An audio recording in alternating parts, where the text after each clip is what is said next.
Hello मित्रहरू नमस्कार म रमेश मोक्तान यो चाहिँ हाम्रो महिन्द्रा स्कर्पियो S5 एसयुभी अर्थात् स्पोर्ट युटिलिटी भेहिकल यसको चाहिँ आज हामी ब्रेक प्याड रिप्लेसमेन्ट गर्न जाँदैछौँ है। हामीले टेस्ट ड्राइभ गरेर हेर्ने क्रममा चाहिँ अगाडिको हाम्रो लेफ्ट साइडबाट चाहिँ ब्रेकको नोइज आइरहेको थियो। ठिक ब्रेक नलिँदाखेरि पनि ब्रेकको आवाज चाहिँ स्यार आइरहेको थियो भने उतापट्टि चाहिँ ब्रेकको डिस्क पुरै खाइसकेको छ है लेफ्ट साइडको। यता हाम्रो राइट साइडको चाहिँ डिस्कको कन्डिसन एकदम ठिकै छ। ठिक छ, लगभग यतापट्टि पनि हाम्रो लास्ट स्टेज पुगिसकेको छ ब्रेक प्याड। केही किलोमिटर मात्रै अझै बढी गुडाको भए यतापट्टिको पनि डिस्क ब्रेक प्याडले चाहिँ डिस्क हानिदिने चान्स चाहिँ एकदमै 100% हुन्थ्यो। ठिक छ, यतापट्टि हाम्रो लेफ्ट साइडमा अगाडिको लेफ्ट साइडमा डिस्क पुरै खाइसकेको छ है भित्रपट्टिको ब्रेक प्याड खतम भएर। ठिक छ, ब्रेक प्याड खतम भएर चाहिँ डिस्क पुरै खाइसकेको छ। अब हामी यो डिस्क र ब्रेक प्याड रिप्लेसमेन्ट गर्छौँ। ठिक छ, डिस्क पनि चेन्ज गर्छौँ। डिस्क चाहिँ हामीले नयाँ ल्याइसकेको छ, निकाल्न जेन्युन स्पेयर पार्ट्स।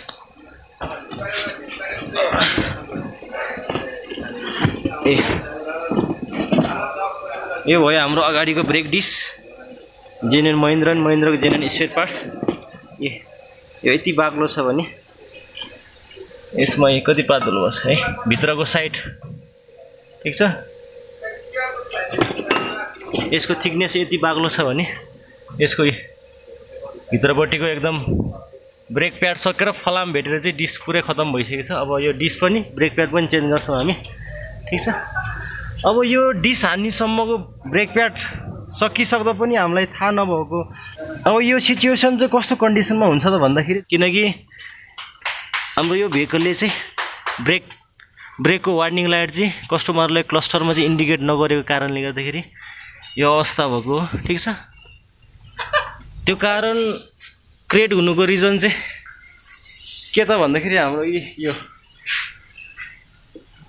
यो ब्रेक फ्युल यो रिजर्भर डब्बा छ नि, यसमा चाहिँ म्याक्सिमम लेभलभन्दा माथिसम्म हामीले ब्रेक ओइल टपअप गऱ्यो भने अर्थात् हामीले नयाँ ब्रेक प्याड हालिसकेपछि ब्रेक ब्लिडिङ गरिसकेपछि भेहिकल निकाल्ने बेलामा हामीले चाहिँ यो ब्रेक फ्युलको रिजर्भरको डब्बामा यो म्याक्सिमम लेभलसम्म ब्रेक फ्युल टपअप गर्ने है। त्यसपछि चाहिँ हामीले गाडी चलाउँदै गर्ने क्रममा जस्तै 5000 6000 किलोमिटर गुडिसकेपछि हामीले भेहिकल गुडाउने क्रममा चाहिँ ब्रेकहरू युज गर्ने पर्ने हुन्छ। ठिक छ, ब्रेक युज गर्ने क्रममा चाहिँ हाम्रो यो ब्रेक प्याड हुन्छ नि, ब्रेक प्याड चाहिँ खिँदै जान्छ, यसको थिकनेसको लेभल चाहिँ कम हुँदै जान्छ। त्यसपछि यो ब्रेक ओइलको लेभल घट्दै गइसकेपछि हाम्रो यो मिनिमम लेभलभन्दा मुनि गइसकेपछि हाम्रो भेहिकलले चाहिँ हामीलाई ब्रेकको वार्निङ लाइट चाहिँ इन्डिकेट गर्छ यहाँ क्लस्टरमा है। यो यस्तो जुन यो बिचमा छ नि यो रातो हो, यो लाइट चाहिँ कस्टमरलाई चाहिँ आफ्नो भेहिकलले चाहिँ इन्डिकेट गर्छ ब्रेक प्याड सकेको सिचुएसनमा। ठिक छ, तर यसको ब्रेक प्याड सकिसक्यो तर पनि कस्टमरलाई चाहिँ आफ्नो भेहिकलले क्लस्टरमा ब्रेकको वार्निङ लाइट इन्डिकेट नगरेको कारणले गर्दाखेरि त्यो इन्फर्मेसन नपाएको कारणले गर्दाखेरि ब्रेक प्याड सकेर डिस्क हानेको छ है। मैले अघि नै भनिसकेँ, जब यो ब्रेक ओइलको लेभल चाहिँ कम हुँदै जान्छ हाम्रो ब्रेक प्याड खिँदै गइसकेपछि यो ब्रेक प्याड, ठिक छ, यो ब्रेक प्याड खिँदै गइसकेपछि यो ब्रेक क्यालिबर एसेम्ब्लीको यो पिस्टन छ नि, पिस्टन जब हाम्रो ब्रेक खिँदै गइसकेपछि पिस्टन पनि बाहिर निस्किँदै जान्छ। यो पिस्टनको स्पेसमा चाहिँ माथि भएको हाम्रो ब्रेक फ्युलको रिजर्भरको डब्बाको ब्रेक फ्युल चाहिँ यो पिस्टन बस्ने स्पेसमा आएर बस्छ। त्यसपछि लेभल कम भइसकेपछि हाम्रो यो ब्रेक फ्युल रिजर्भर डब्बामा एउटा सेन्सर लागेको हुन्छ है।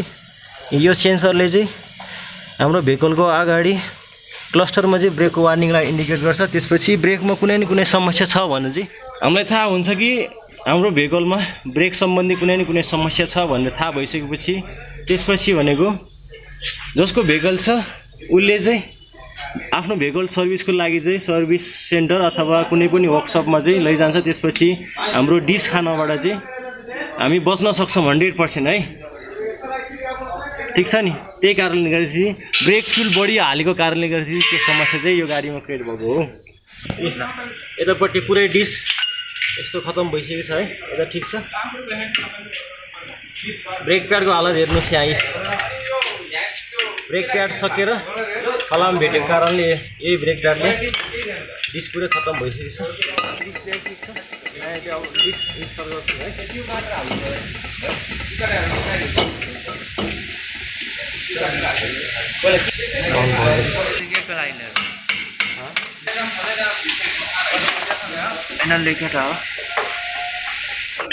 नयाँ र पुरानोमा कम्पेयर गर्दाखेरि पुरै फलाम भेटिसकेको छ।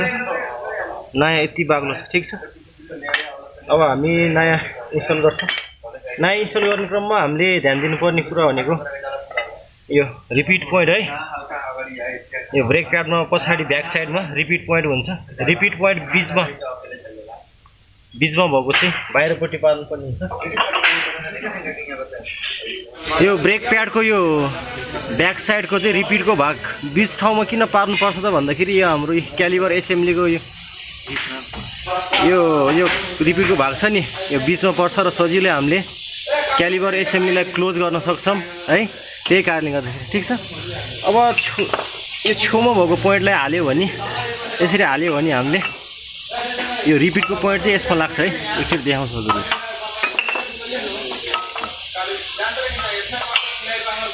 यसरी गर्दाखेरि यो तल गएन नि, रिपिटको पोइन्टले यसलाई तल गएन हाम्रो यो क्यालिबर यो ब्रेक क्यालिबर एसेम्ब्ली। ठिक छ। यो तल जान दिँदैन। त्यही कारणले गर्दाखेरि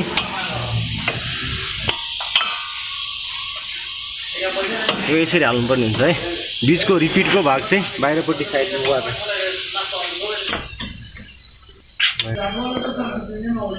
अब हामी राइट साइडतिरको ब्रेक प्याड चेन्ज गर्न जाँदैछौँ है। यो भयो हाम्रो भित्र साइडमा। ओके, हामीले चाहिँ ब्रेक प्याड रिप्लेसमेन्ट गरिसकेका छौँ है। यतापट्टिको ब्रेक प्याड, उताको ब्रेक प्याड र डिस। ओके मित्रहरू, हामीले चाहिँ ब्रेक ब्लेडिङ गरेर ब्रेक फ्युल पनि हाम्रो ब्रेकको रिजर्भरमा म्याक्सिमम लेभलसम्म चाहिँ फिलअप गरिसकेका छौँ है। ठिक छ। अब हामीले जुनसुकै भेहिकलको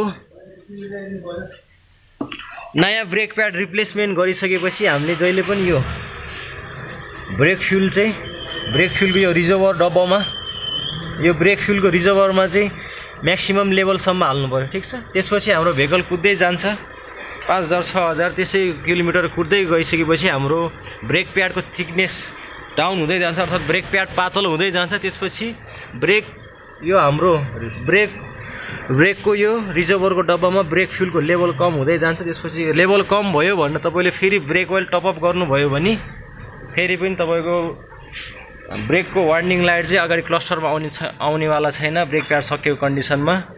ठिक छ। यदि त्यो गल्ती गर्नुभयो भने फेरि पनि तपाईँको डिस चाहिँ खराब हुन सक्ने 100% चान्स हुन्छ।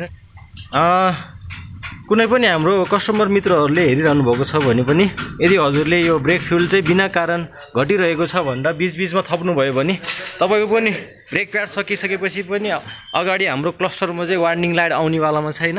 ठिक छ।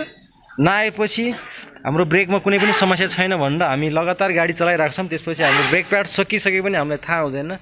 जब थाहा हुन्छ कि हाम्रो ब्रेक प्याड सकेर चाहिँ डिसलाई खतम बनाइसकेको हुन्छ अथवा डिस हानिसकेको हुन्छ, त्यसपछि मात्रै आवाज आउँछ टायरबाट है, हाम्रो अगाडिको व्हिलबाट। त्यसपछि मात्रै थाहा हुन्छौँ कि। त्यही कारणले गर्दाखेरि चाहिँ बिना कारण चाहिँ हामीले ब्रेक फ्युल चाहिँ टपअप गर्नु भएन है।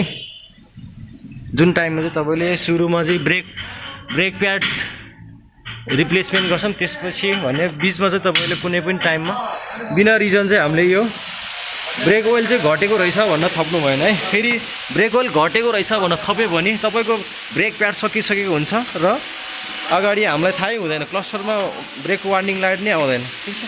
ब्रेकको वार्निङ लाइट फेरि त्यो एउटै ब्रेकको वार्निङ लाइट चाहिँ 3वटा सिचुएसनमा आउँछ है ब्रेकको वार्निङ लाइट। ठिक छ।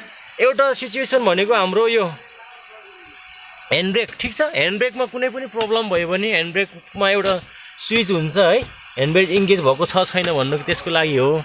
ठिक छ। ए ह्यान्ड ब्रेक एक स्टेप मात्रै इङ्गेज भयो नि ब्रेकको वार्निङ लाइट आउँछ है। ए एउटा ह्यान्ड ब्रेकमा समस्या भयो भने यही ब्रेकको वार्निङ लाइट आउने भयो। ठिक छ। अर्को केमा समस्या हुँदाखेरि चाहिँ यो ब्रेकको वार्निङ लाइट आउँछ त भन्दाखेरि यो ब्रेकको वार्निङ लाइट हाम्रो जब हाम्रो यो भेहिकल चाहिँ एबिएस वाला भेहिकल हो है, एबिएस। ठिक छ। अब इग्निसन अफ गरेर अन गर्छौँ। यहाँ एबिएस लेखेको छ नि, यो हो यो एबिएस सिस्टम। एबिएस भन्नुको मतलब एन्टी लक ब्रेकिङ सिस्टम है।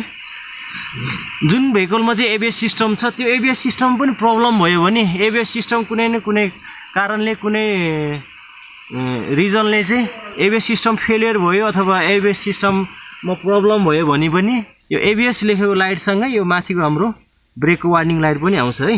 ठिक छ। अर्को सिचुएसन कुनमा आउँछ त भन्दाखेरि यो हाम्रो ब्रेक कोइलको लेभल, यो ब्रेक कोइलको लेभल घट्यो भने ठिक छ, ब्रेक प्याड नसकिँदाखेरि पनि कहिलेकाहीँ कुनै कारणले हाम्रो ब्रेकको ट्युबहरू के यो ब्रेकको पाइपहरू कुनै ठाउँबाट चाहिँ लिकेज भयो भने ओइल घट्छ र घटिसकेपछि ब्रेकको वार्निङ लाइट बल्ने भयो।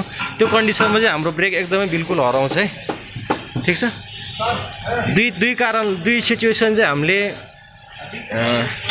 छुट्याउन सक्छौँ। ब्रेकको कुनै पनि यो पाइप चाहिँ कतैबाट लिकेज भयो भने, कुनै च्याचिसबाट अथवा टायरबाट लिकेज भयो भने यो ब्रेकको ओइलको लेभल घट्छ, त्यसपछि अगाडि हाम्रो ब्रेकको वार्निङ लाइट बल्ने भयो। त्यो सिचुएसन चाहिँ हाम्रो ब्रेक एकदमै फेल हुन्छ है, एकदमै ब्रेक नरम हुन्छ, ब्रेकै लाग्दैन। ठिक छ नि। त्यो सिचुएसनमा चाहिँ पाइप फुटेको छ भनेर हामी थाहा पाउन सक्छौँ है। यदि ब्रेक एकदम ठिक लागिरहेको छ, ठिक छ, ब्रेकमा कुनै पनि प्रब्लम आइरहेको छैन, ब्रेक राम्रै लागिरहेको छ, तर ब्रेकको वार्निङ लाइट बलिरहेको छ भनेपछि कि त तपाईँको यो ब्रेक प्याड सकेको कन्डिसनमा बल्छ है, या त तपाईँको यो ह्यान्ड ब्रेक सिस्टमको यो ह्यान्ड ब्रेकको चाहिँ इङ्गेज र डिसइङ्गेज सिस्टमको स्विचले चाहिँ काम गऱ्यो भने त्यो कन्डिसनमा बल्ने भयो। ठिक छ। त्यही कारणले गर्दाखेरि 3 सिचुएसनमा बल्छ। ओके, हामीले ध्यान दिनुपर्ने भनेको जब हामीले नयाँ ब्रेक प्याड हाल्छौँ त्यसपछि ब्रेकको एयर ब्लिडिङ गरिसकेपछि हामीले यो ब्रेक फ्युल टपअप गर्ने यो रिजर्भर डब्बामा चाहिँ म्याक्सिमम लेभलभन्दा माथि हाल्नु भएन र त्यसपछि भनेको हामीले बिचमा चाहिँ ब्रेक फ्युल चाहिँ हाल्नु भएन। ठिक छ। त्यति गर्नुभयो भने तपाईँको ब्रेक प्याड खिएर डिस खानाबाट चाहिँ 100% बच्न सक्नुहुन्छ। ठिक छ। ओके मित्रहरू, आजको लागि यति नै। ठिक छ। यदि हजुरहरूलाई मेरो यस भिडियो राम्रो लाग्छ भने कृपया लाइक तथा सेयर गरी, यदि च्यानलमा नयाँ हुनुहुन्छ भने च्यानललाई सब्सक्राइब गरी सँगै आउने अल नोटिफिकेसन बेललाई पनि प्रेस गर्नुहोस्, ताकि यस्तै अटोमोटिभ तथा भेहिकल टेक्निकलसँग सम्बन्धित अपलोड गर्ने नयाँ भिडियोको जानकारी सबैभन्दा पहिले तपाईँलाई प्राप्त होस्। Okay, thank you. मिल्ने छ अर्को नयाँ भिडियोमा नयाँ टपिकको साथ।